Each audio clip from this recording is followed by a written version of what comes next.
মৃত্যু থেকে তুমি যেখানেই পলায়ন করো না কেন, মৃত্যু তোমার সাথে মোলাকাত করবেই করবে। তুমি দেখা করতে হবে না, সেই তোমার সাথে দেখা করবে। তুমি মৃত্যুকে ডাকতে হবে না, মরণ তোমাকেই ডেকে নিয়ে আসবে। মরণ নিজেই তোমার সাথে দেখা করবে, সেই তোমাকে কবরে আনবে, তুমি আসতে হবে না।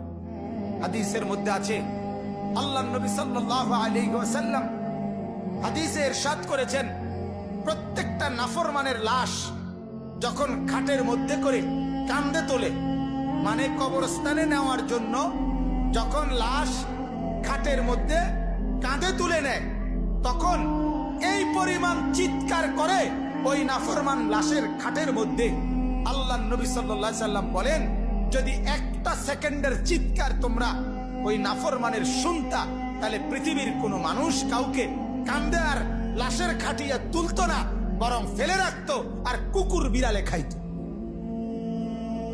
এরা শুধু চিৎকার করে নাফরমান বলে, আল্লাহর দোহাই আমার স্বজনরা আমার ওইদিকে নিও না,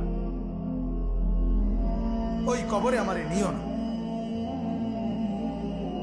নিও না আমারে, ওইখানে নিও না, আমারে নিও না। হায় তোমরা আমারে কই নিচ্ছ? তোমরা না আমার স্বজন, তোমরা না আমার সন্তান।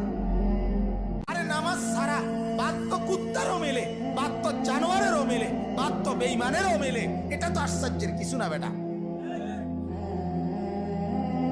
ভাত খাবার এটা তো বেঈমানেও খায়।